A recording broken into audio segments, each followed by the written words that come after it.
E a partir de agora nós vamos falar de política, vamos fazer aqui uma entrevista especial com essa deputada que é, sem dúvida alguma, um diferencial naquela casa, na Assembleia Legislativa. A gente vai começar a partir de agora com a deputada Ana Lúcia, aqui no Jornal Primeira Mão da 103 FM. Vamos à entrevista. Entrevista.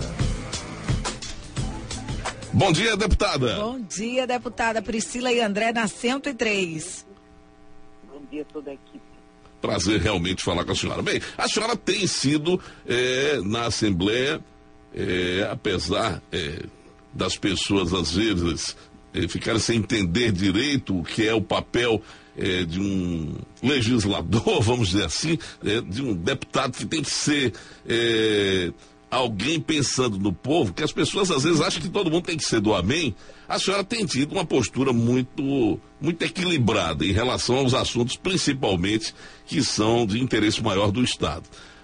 Recentemente, a senhora tem feito aí algumas críticas ao governo, uma delas em relação, por exemplo, a investimento em obras, mas com salários atrasados, congelados para os servidores públicos estaduais. Quer dizer, uma preocupação com essa categoria tão extensa, porque entre ativos e inativos temos hoje 60 mil servidores na dependência desses salários pagos pelo governo de Sergipe. E eu queria que a senhora fizesse esse balanço. A gente está prestes a entrar num ano eleitoral propriamente dito, que quando chega a partir de agora, principalmente a partir de abril, né?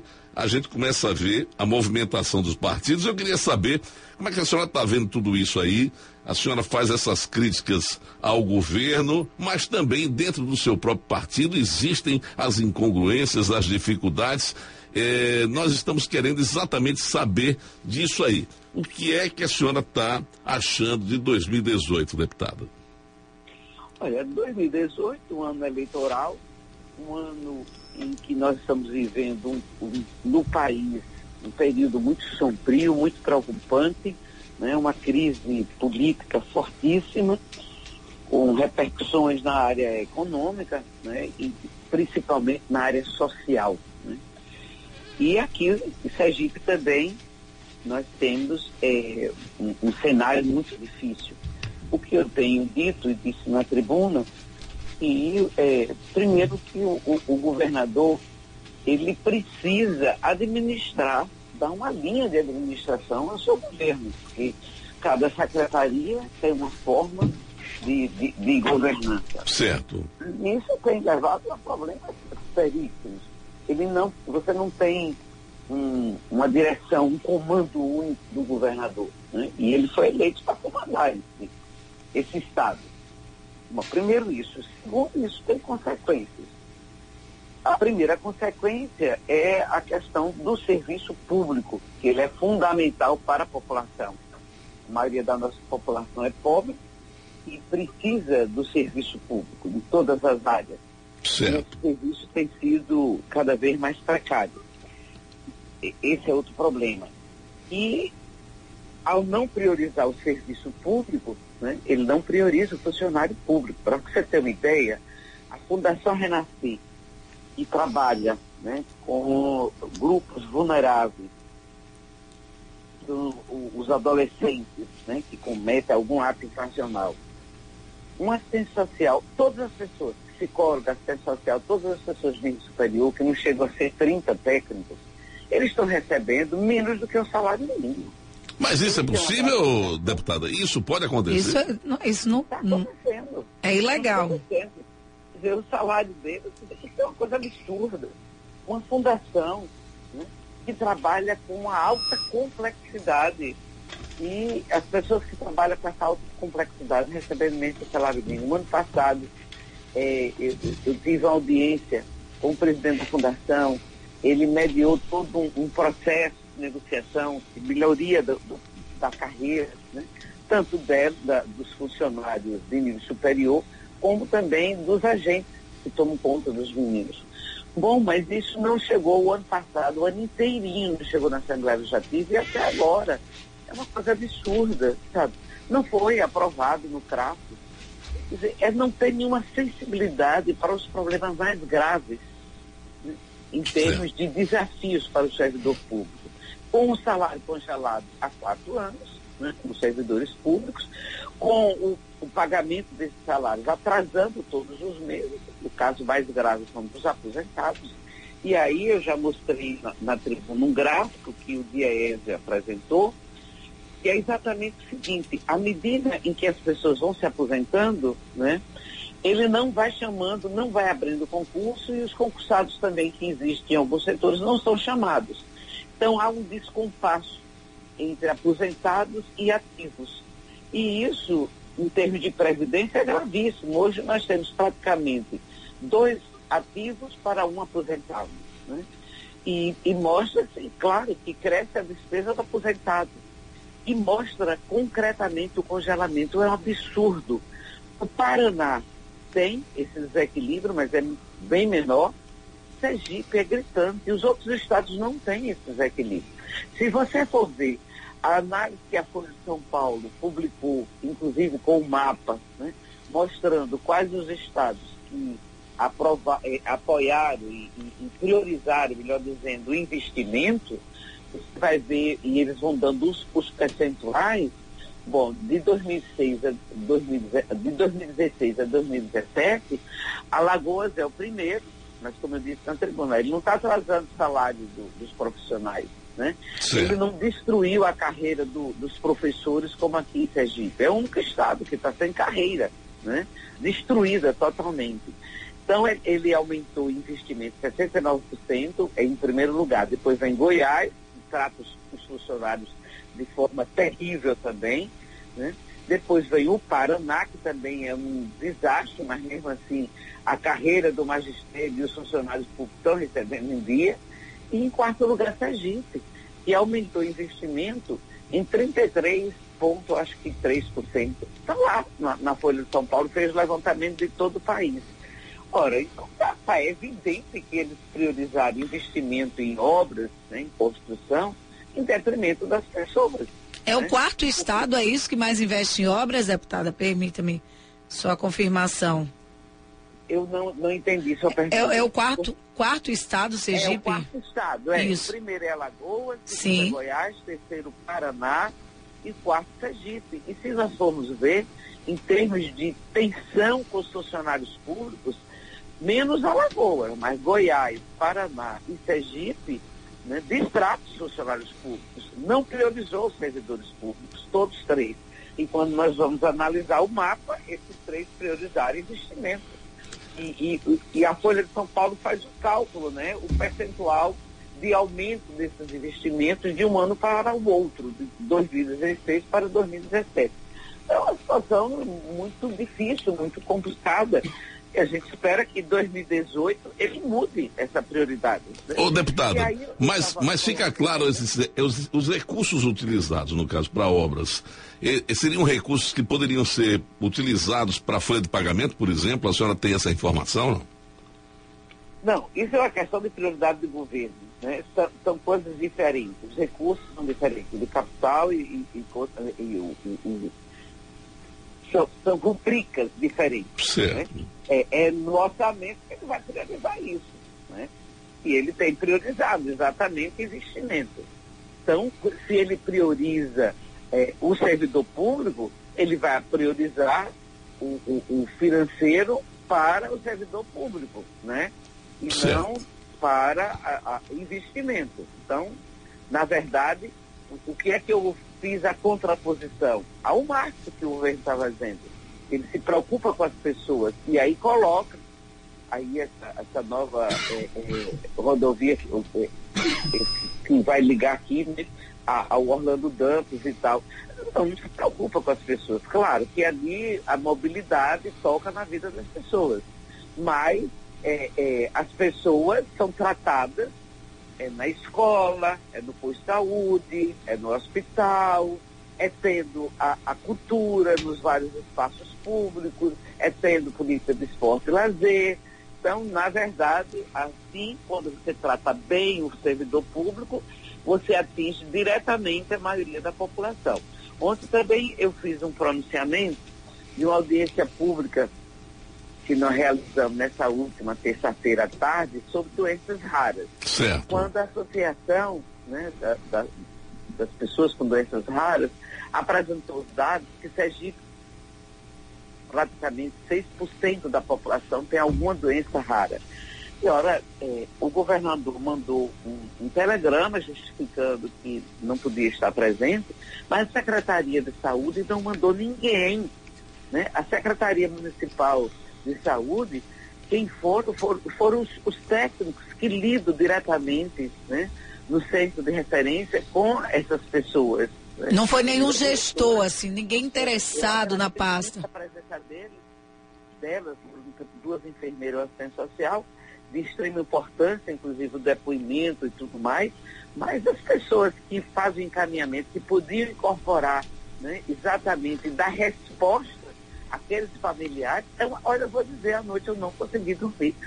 Preocupada com o sofrimento, é uma coisa gravíssima, tem doenças raríssimas, que as pessoas sofrem muito desde que nascem, que precisam de remédios muito caros, né? Certo. E, na verdade, o governo estadual, o governo federal, ora, o governo Temer suspendeu a compra dessa medicação.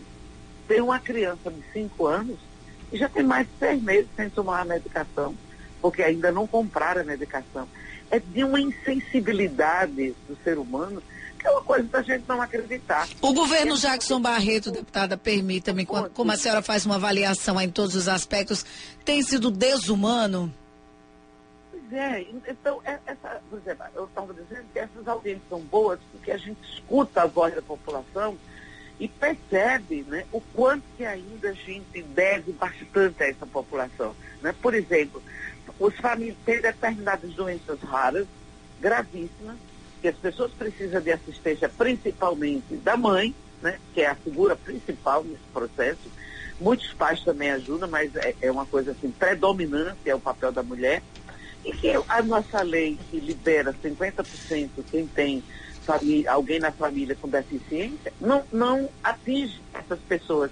Então, são essas audiências que vão fazendo com que a gente mostre a emergência de modificações na legislação, né? E, acima de tudo, do serviço. Né? Essas pessoas estão precisando de um serviço, que seja instalado um serviço que funcionava de uma forma um pouco precária no município de Aracaju e que o ano passado deixou de funcionar. Porque o único médico que existe no estado geneticista que se dedica bastante a essa causa, mas ele pediu demissão. Né? Nós precisamos saber das causas disso, e o que é isso? Uma coisa gravíssima. Ele pediu demissão, ele é professor da universidade, existe uma possibilidade dele continuar trabalhando via o Estado, e nós precisamos resolver isso.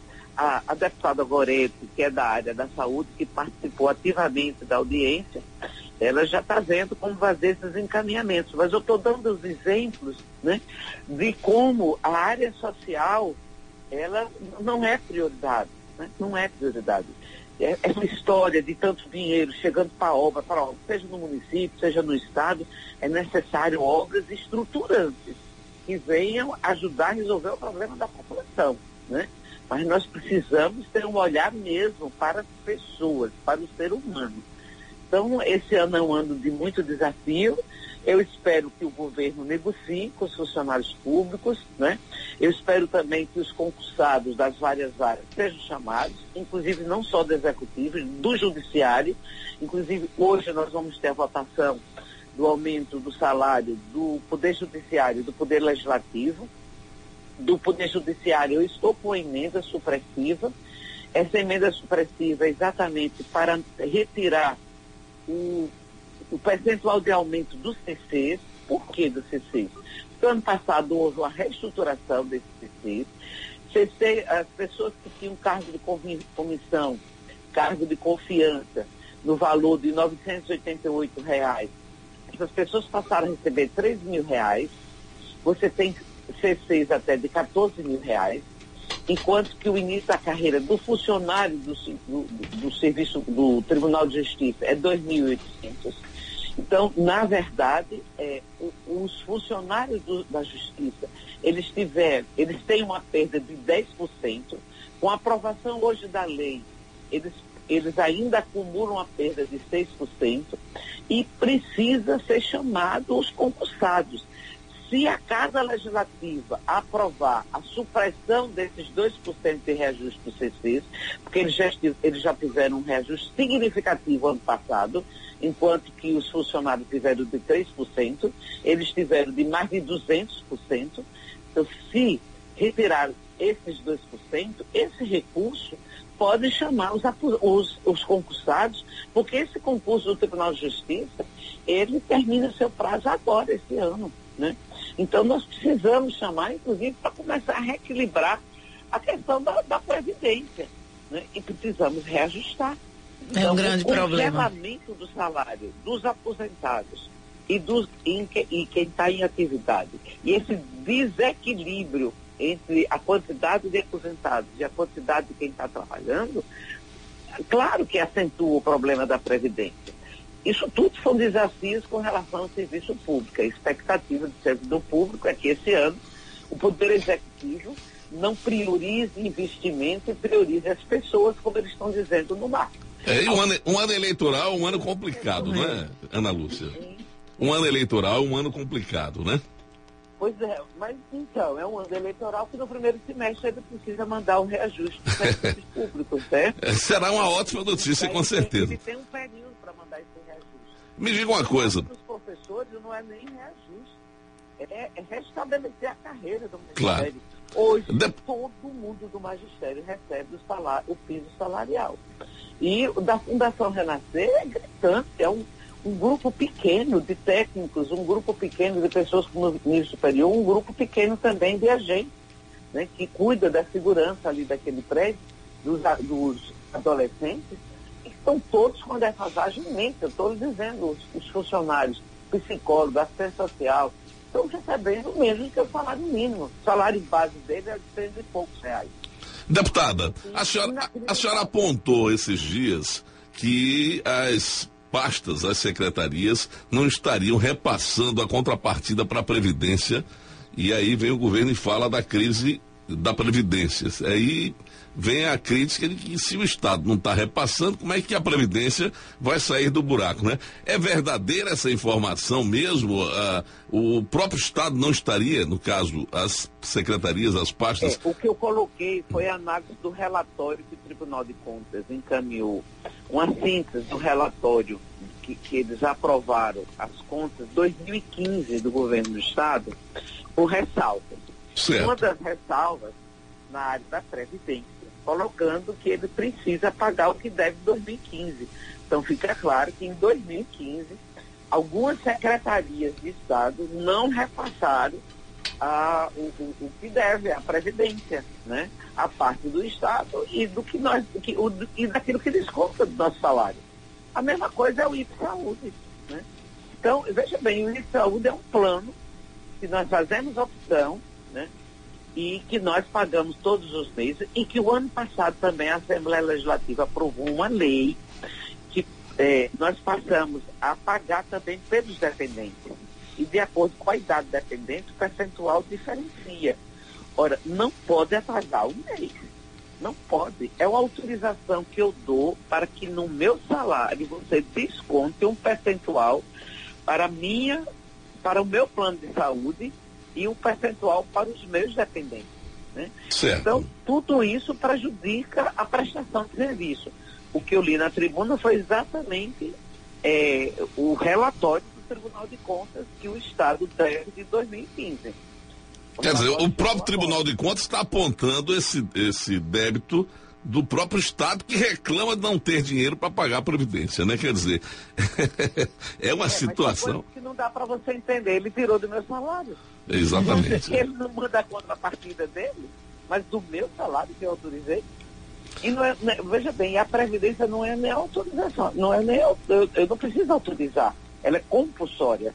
Na hora que eu tomo posse, que eu passo a ser funcionária pública, automaticamente eles descontam os 13% lá na Previdência, do meu salário, né? Certo. Na Previdência. É verdade. O IPE Saúde é que é semelhante a um plano de saúde. Aí é opcional. Aí você tem que optar. Essa opção, desde o ano passado, que eu tinha direito PABIM e também eu podia cadastrar algum dependente.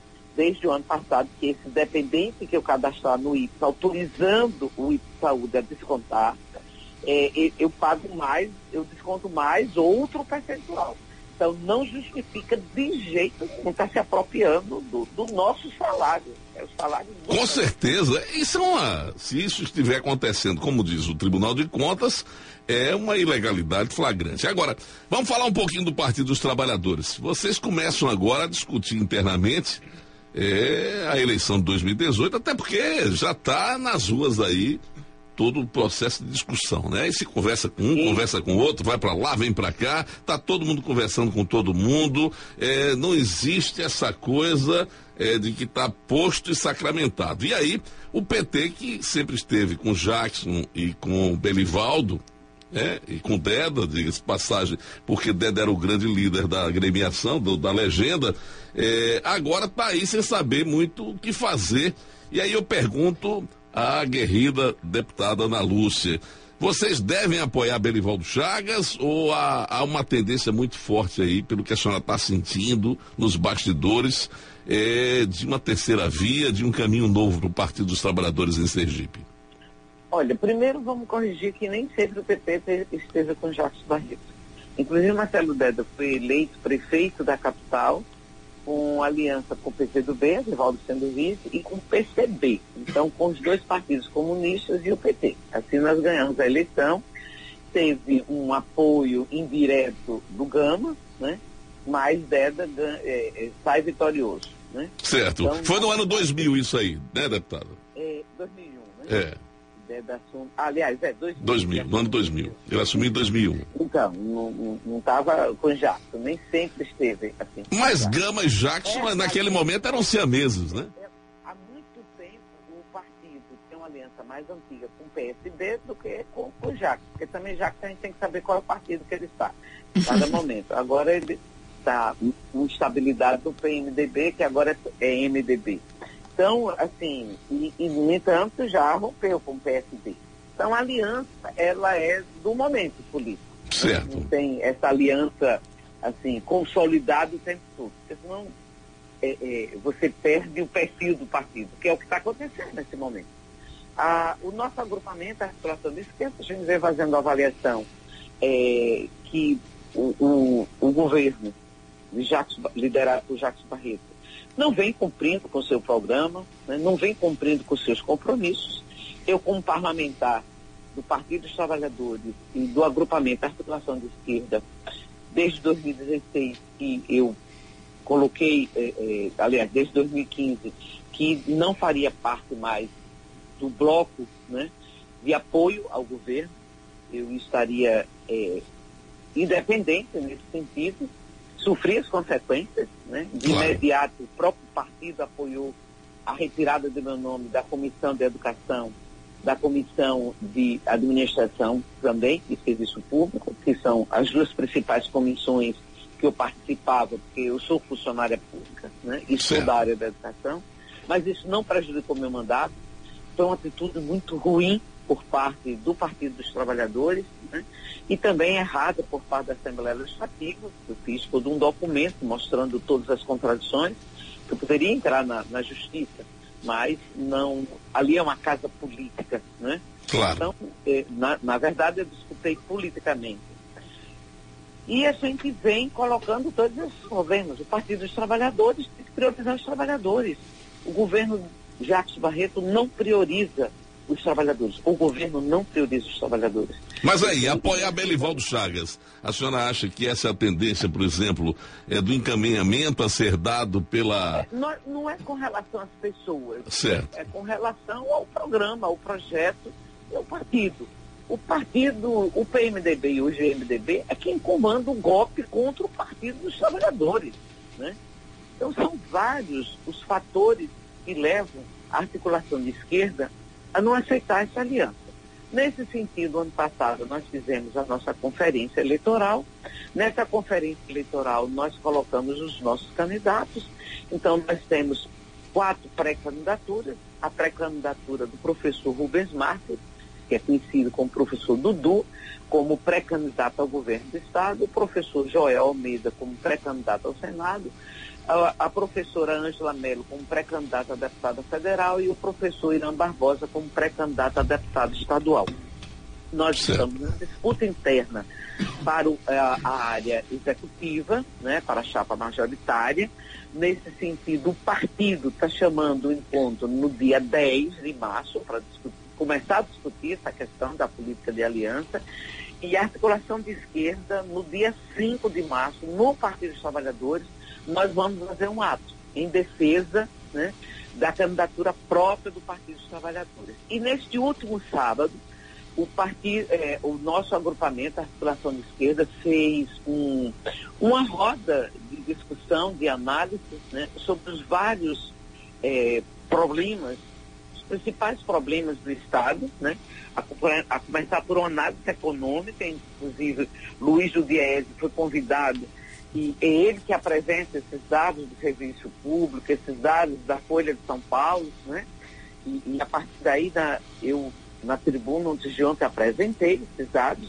Nós tivemos a apresentação de trabalhadores da área da saúde, da assistência social, da segurança pública. Nós tivemos a presença da professora da Universidade Federal de Sergipe, André de Pierre, que é um especialista nessa área da criminologia, né? Nós tivemos, assim, portanto, a contribuição também dos militantes do Sindifisco, né? Mostrando também a análise econômica que eles têm da situação do funcionário público. E tivemos da área cultural também, um professor e um produtor cultural que apresentou todo o cenário e propostas de encaminhamento para um governo realmente democrático e popular.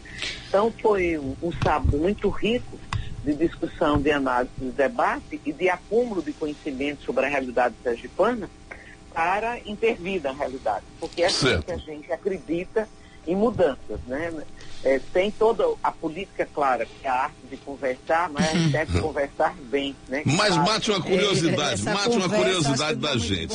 A articulação de esquerda, é óbvio, por tudo que a senhora falou há pouco aí, a gente estava ouvindo aqui atentamente, vocês acabaram sendo atropelados vamos dizer assim, pelos demais integrantes do partido em algumas decisões, quando lhe excluíram das comissões, enfim, uma série de coisas que aconteceram de lá para cá. E aí eu lhe pergunto, mas nesse momento, eu sei o posicionamento da articulação de esquerda, a gente está vendo o trabalho que vocês estão fazendo, mas nesse momento, Rogério Carvalho, com aquele outro agrupamento, ele com o poder de fogo da presidência do partido, a senhora sente que ele já está começando a ver que está sendo rifado pelos demais amigos, pelos demais aliados, e que possa aí se somar nessa ideia de uma candidatura própria? Como é que a senhora está vendo? A senhora tem conversado, por exemplo, com o presidente do partido nesse sentido? Não, a última vez que eu conversei foi em reunião mesmo do partido. O Rogério é muito inteligente, né? Um jovem inteligente que tem colocado seu nome publicamente para disputar cargos eletivos. É muito evidente, não precisa, né? Ninguém está refletindo com o Rogério, porque desde o momento em que o PMDB lançou Jackson para o Senado, que é evidente que a candidatura de Rogério foi extremamente prejudicada. Porque é difícil um governo mal avaliado, né?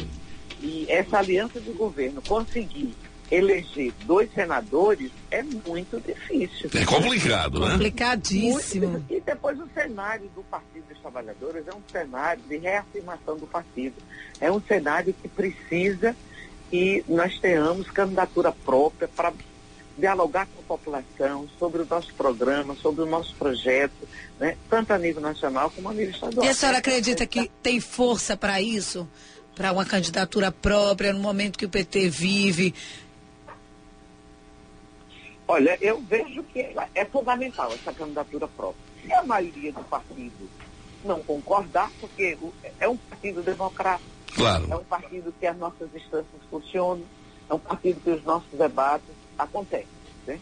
Acontece também esses erros, por exemplo, essa coisa de tirar das comissões e tal, não teve o apoio da maioria do partido, não. A senhora se sente sozinha? Não, de jeito nenhum. O nosso agrupamento, nós tivemos 25 25% dos votos, né? Claro. E assim, o partido como um todo, uma grande parte concorda com as nossas análises. Agora, na hora de deliberar, segue as lideranças. Acabam recuando, né? O nosso agrupamento tem visto. Tá certo, Ana Lúcia, deputada.